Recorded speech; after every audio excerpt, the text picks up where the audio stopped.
Magandang gabi, mga kalahi!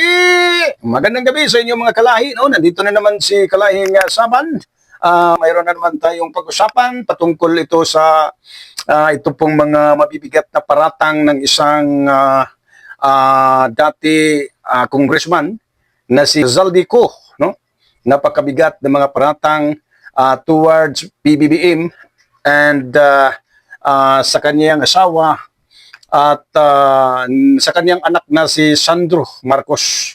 Nagpatuloy pa rin itong mga pagbablog ni Zaldico sa kanyang Facebook account na kung saan I think mga panglima, no? Panglima na yata, part 5 na yata, no? So maraming binibigkas si Zaldico na patungkol po sa mga about sa insertion, no? Insertion ni PBBM at saka pati raw si Sandro Marcos mayroon daw ding insertion na 50 billions, no? At saka napakabigat talaga hanggang ngayon nagpatuloy pa rin ang kanyang pag-post sa kanyang account na kung saan inaabangan sa mga tao rin na mga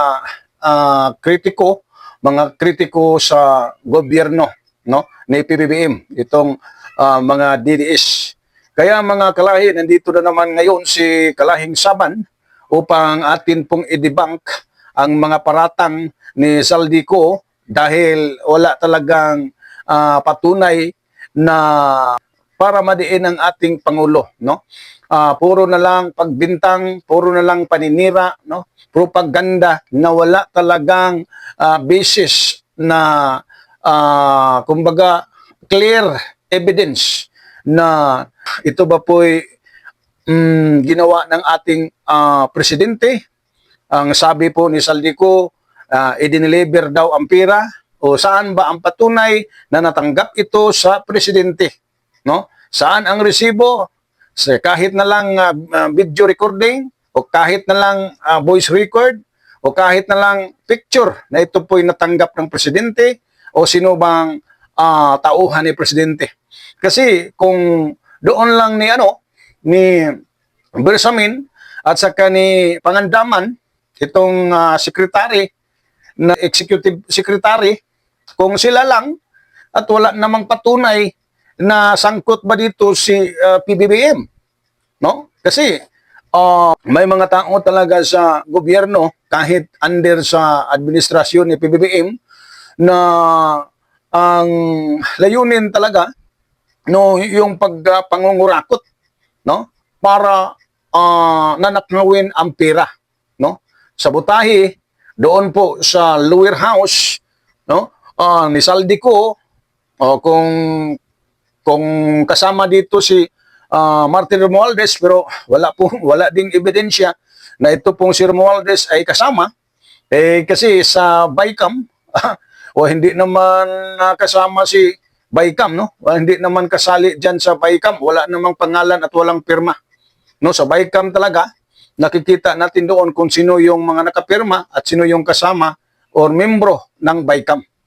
So hindi natin pwede na direktahin, i-point out natin si Martin Romualdez.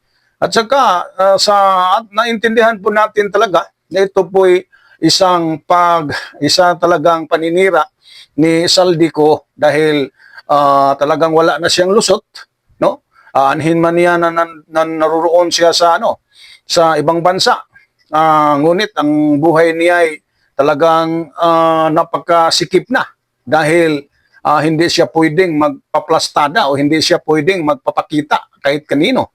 So ang mangyari diyan talagang siya disguise, no?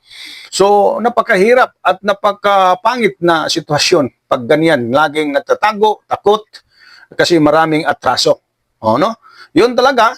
Kaya nga iwan ko kung sino kaya ang nagpayo ni Zaldico, kasi marami naman talaga yun na nakaw talagang pera. So ma-afford talaga niya ang pagbayad ng mahal kung sino mang matitinding mga attorney dyan o lawyer na kanya pong kunan ng mga advices, no? Kaya mga kalahi, no, iwan natin Baka naman yun talaga ang last na talaga na kaparaanan o alas ni Zaldico na talagang ididiin nila ang presidente. Baka sakali naman na mawala sa pwesto si PBBM para magalit ang taong bayan at pumalit yung politiko na yung nakakinabang, no? Nakakinabang sa kaniyang paninira sa ating mahal na presidente, no? Kaya ginagawa talaga ang lahat para talaga maabswerto dahil si PBBM talaga ayaw talaga niyang tantanan, no? Ang investigasyon at ayaw niyang tigilan na talagang ulihin itong si Zaldico, no? Kaya mga kalahi, dapat tayo po mapanuri at tayo po umunawa, no, sa sitwasyon or sa kalagayan ng ni Zaldico, no? Kasi pag yung mga sinasabi niya ay totoo, nawala siyang natanggap kahit ano piso yata o kahit anong pirasong pera, no? Kung ganoon sana no, wala siyang mga tinatawag na mga kayamanan, no? Wala siyang mga assets. Kung tingnan po natin ang property ni Zaldico, napakayaman ni Zaldico na magulat ka kung saan galing ang yaman ni Zaldico. Kaya taong bayan sa kanyang yaman, no?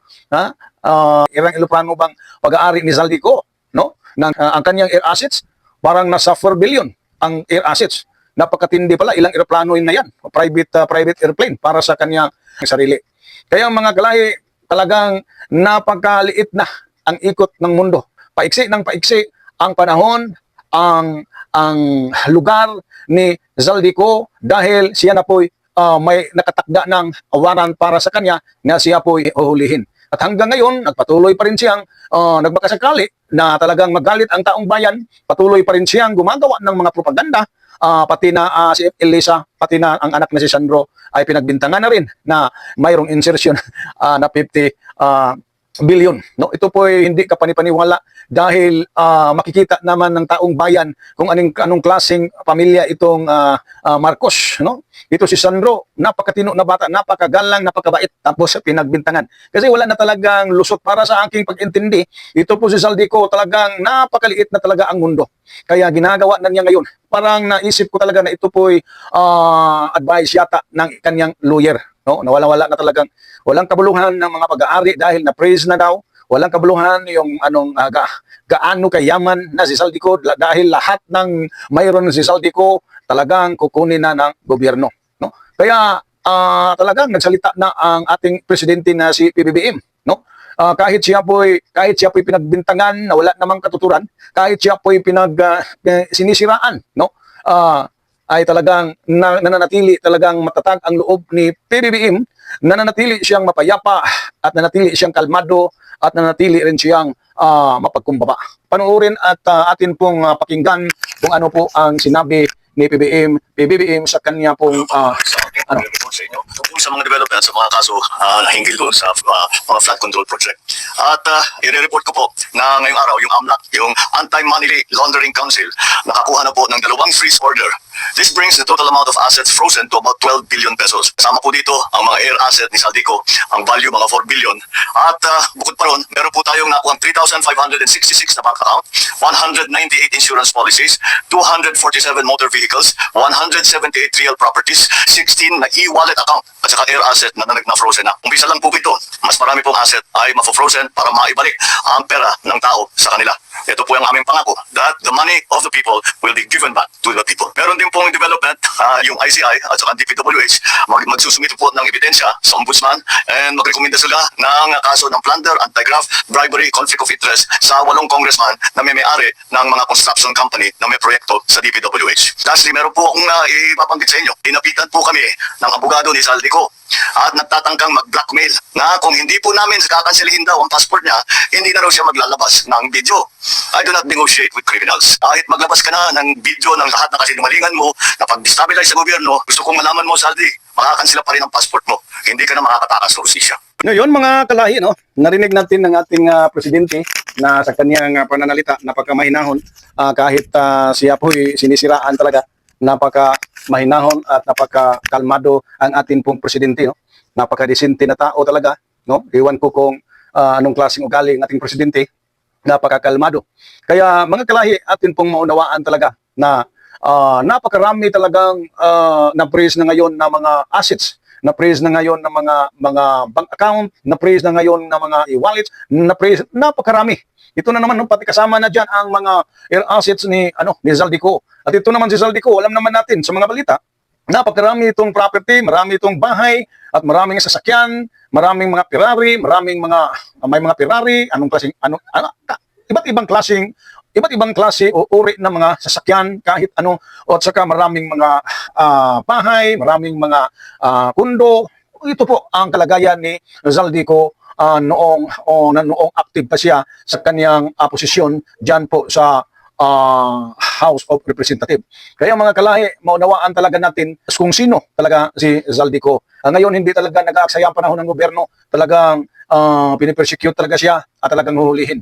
No, kung atin po napakinggan ang ating presidente, sabi po ni Bongbong, ay nagtangka talaga ang mga abogado ni Zaldico sa pagbablackmail na daw mayroong kondisyon na kung hindi raw i-cancela ang passport ni Zaldico, ay hindi na rin magpapalabas daw si Zaldico ng mga video. Ang sagot naman ng ating presidente, kahit magpatuloy sa kasinungalingan itong si Zaldico na palabas sa mga video kung ano-ano na mga kasinungalingan, ay hindi natinag ang presidente. Sabi ng presidente, hindi siya makipag-negotiate with the criminals. Kaya kahit pa sa ikakansila pa rin ang passport ni Zaldico, at siya talaga'y huhulihin na. No? Hindi talaga napakakalma. Yun na ang final na desisyon ng presidente. Ayaw ng presidente na makipag-cooperate, makipag-negotiate sa mga may sala sa taong bayan, sa mga kriminal, sa mga kawatan. No? Kaya mga kalahi, dapat sana maunawaan natin ang mga taong wala nang ibang ginagawa. Tuwang-tuwa pa naman itong mga DDS dahil ito po'y nag-DDN, si PBBM po'y talagang mastermind. Ngunit hindi papayag ang Diyos, lalo nang hindi papayag ang gobyerno na hindi lalabas ang katotohanan. No? Hindi pwede talaga para sa akin, mahirap paniwalaan ng ating pong presidente ay sangkot dyan. Dahil kung sangkot pa ang ating presidente, talagang hayaan niya kung gaano katalamak ang korupsyon dyan sa DPWH katulad ni Tatay Digong noon. No? Alam na ni Tatay Digong ang napakatalamak na korupsyon sa DPWH, yun ang pinakakurako talaga na ahensya sa gobyerno. Ngunit hindi ginagawa ni Digong at ni Tatay Digong na imbestigahan. Ito lang si Presidente PBBM lang ang nakagawa nito. Kaya ito ang klaseng presidenteng kailangan ng bansang Pilipinas. Hindi magtagal, talagang aahon po ang Pilipinas. Hindi magtagal, tayo po'y makahabol sa kayamanan ng Japan dahil talagang nag-iba na, nagbago na ang sistema ng gobyerno. So, i-discipline na talaga na ang mga magnanakaw. So, wala nang magnanakaw. So, lahat ng pundo sa bayan ay para sa ikaunlad ng ating bansang Pilipinas. No? At saka, ito po mga kalahi, may pakita rin akong video na mayroon pa palang pinagalitan si PBBM. Ito pong si Zaldico daw at saka si Martin Romualdez. Hindi naman para sa akin, hindi po ako basta-bastang maniwala kung totoo ba o hindi. Kaya lang, kailangan na ipakita talaga ang ebidensya kung totoo ba. No? Ito po ang sabi ni Tubikian po, bagamat ito po ay parang ang mensahe na nagsasalba ng ating presidente, kaya lang, hindi natin alam kung ano talaga ang totoo. Dahil si Romualdez po dito, parang nadiin. Iwan ko kung walang galit ito si Tubikian ko ni Martin, baka na may totoo. But kung mayroon naman siyang galit doon kang Martin, isinama siya ni Zaldico, hindi natin alam. But pakinggan at unawain natin ang sinasabi ni Tubikian ko dahil siya po'y witness, saksi sa panahon na si PBBM po'y naggalit ditong dalawa. Atin pong panoorin. Ang sabi ni Presidente Marcos dito, yung sinasabi ko hindi ko masabi na masasakit na salita. Bago niya sinabi yung kayo ni Saldi kinukuha niyo yung budget. Pag-upo, ang bunga talaga agad ng Presidente kay Martin is, Martin, kayo ni Saldi, ilan bang bahay sa Forbes ang gusto niyong bilhin? Ilan bang aeroplano ang kailangan ninyo? Ilan bang Ferrari ang gusto niyo? Gano'ng karaming pera ba ang gusto niyo? Gano'ng karaming kabiyak ba kaya niyo kainin? Yun ang bunga. Yun yung opening statement. Noong November 24. Saka pa lang niya sinabi na sobra na kayo. Lahat ng pera, kinukuha niyo. Yun ang sinabi ni Tubikian ko mga kalahi doon po sa interview sa, I think, bilyonaryo. No? Na talagang in-interview siya At sinabi talaga niya, nagalit daw, no? Hindi niya masabi. Kaya lang, alam naman natin pag magalit ang presidente, iba naman talaga ang galit ng presidente, napakakalmado. Alam naman natin, no? Na napakakalmado siya magalit. Yun ang sabi ni Tubi Kiangco, no? Na sinabihan talaga ni itong si Zaldico, Martin Romualdez, talagang parang no, para sa akin, parang pinapahiya, no? Pinahiya talaga na ano ba, gaano ba katakaw kayong dalawa, no? Ilan bang Ferrari ang gusto ninyo? Ilan bang pira? Ilan bang eroplano? Ano ba, maraming binanggit si Tubi Kiangco patungkol ni Zaldico at saka Martin Romualdez. So, ito po yung saksi, si Tubi Kiangco, na ang ating mahal na presidente talaga ay nagalit at pinagsabihan niya itong dalawa. Kung totoo yan, no? Hindi naman natin alam kung talagang totoo. Yun talaga ang sabi niya, talagang saksi siya, na yun talaga pinagalitan talaga si Zaldico at saka si Martin Romualdez, no? Yun talaga, yun ang naganap noong November daw. So, maisip natin mga kalahi, iwan natin, no? Tandaan ninyo na ito pong si Zaldico ay pinapaalis sa pwesto, tinanggal, no? Bilang isang taga-ano sa budget, no? Appropriation. Mga 2024, tinanggal itong si Zaldico nang nalaman ng presidente na parang napakaraming kayamanan ng ito si Zaldico. Wala talagang harap-harapan talaga ang pangungurakot, no? At saka nadamay nga dito si Romualdez. Kaya lang si Romualdez hindi naman masyado, hindi gaano karami ang mga assets ni Romualdez. Kaya nga para mapaisip po tayo kung ito ba'y totoo dahil mawala namang maraming asset itong si Romualdez. Iwan natin. Basta nakikita natin talaga na hindi ito gagawin ng presidente kung siya po'y kasama dyan, kung siya po'y sangkot. Kaya unawain natin ang mga pahayag ng mga malapit ng ikukulong. Dahil talagang gumagawa yun ng kaparaanan para madiin at para matagalan ang kaso. Gumagawa sila ng mga paninira, mga propaganda against our president. Kaya dito na lang po tayo mga kalahi. At sana huwag ninyong kalimutan na mag-subscribe naman, mag-likes, mag-share sa atin pong video. God bless!